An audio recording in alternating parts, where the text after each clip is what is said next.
Good afternoon. My name is Bill Freeman, and my wife Becky and I are the proud owners of 300 acres of beautiful Brown County, Indiana. We have about 200 of those acres are wooded. Back in 2000, when we first started buying this property, we did get a hold of a consulting forester who helped us with our management plan. Later that fall, we started walking in the woods and found out that we had an enormous amount of beautiful green plants that were still growing and staying green.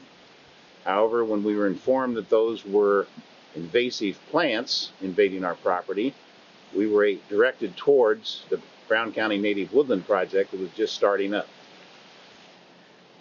That local group that Bill's talking about is the Brown County Native Woodlands Project. It was an outreach of some work that the Nature Conservancy was doing in Brown County, but it was a little different way to approach controlling invasive plants. It was a group of local volunteers that banded together to help educate private landowners about the devastating impacts of invasive species and began putting on educational programs and field days to teach landowners about those invasive species and how to control them. With the educational and outreach programs that we were doing, we were trying to engage private landowners like Bill Freeman. The programs that the Brown County Native Woodland Project put on taught Becky and I how to identify Japanese honeysuckle, garlic mustard, autumn olive, and multiflora rose, which were the most predominant invasives on our property at the time. The outreach programs they gave taught us best management practices, identification, and many different methods of control. Bill's a great example of a landowner that took the initiative to get involved with a local SISMA. The issue of invasive plants is not new to Indiana, and it's not just a problem we face. Invasive species are a national problem, a global problem. They affect us at the state level, the county level, and on our own woodlands in Indiana.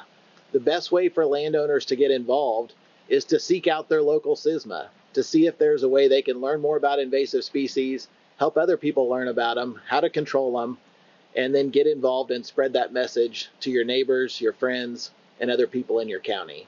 Dan, I agree 100%. As a landowner, I will tell you that the best way to start is to get a free survey from your local SISMA, and then I would move towards making sure you have a consulting forester on board to write a management plan and keep the invasives from interfering with that management plan. That's great advice, Bill. Landowners like to be engaged in their property. They have lots of goals for what they want to do and how they want to use their property. And no matter what your goals are, at some point in time, if you don't control your invasive plants, they're going to get in the way of your goals. Whether that's doing forest management, recreation, hiking, hunting, bird watching, invasive plants tend to move into our natural areas, outcompete our native species, decrease timber growth and volume, and generally disrupt our natural areas. It's a serious issue that we all need to work together to deal with. Well, as a private landowner, I would like to reiterate that I think you should get a free survey from your local organization, get involved, go to a meeting, and be active. As a resource professional, I'll just let you know that resource professionals across the state, from the DNR, the Forest Service, NRCS, Soil and Water Conservation Districts, the III, they're all working together to make our local SISMAs functional and very effective for private landowners. Take advantage of their expertise, and we hope we get to see you again soon.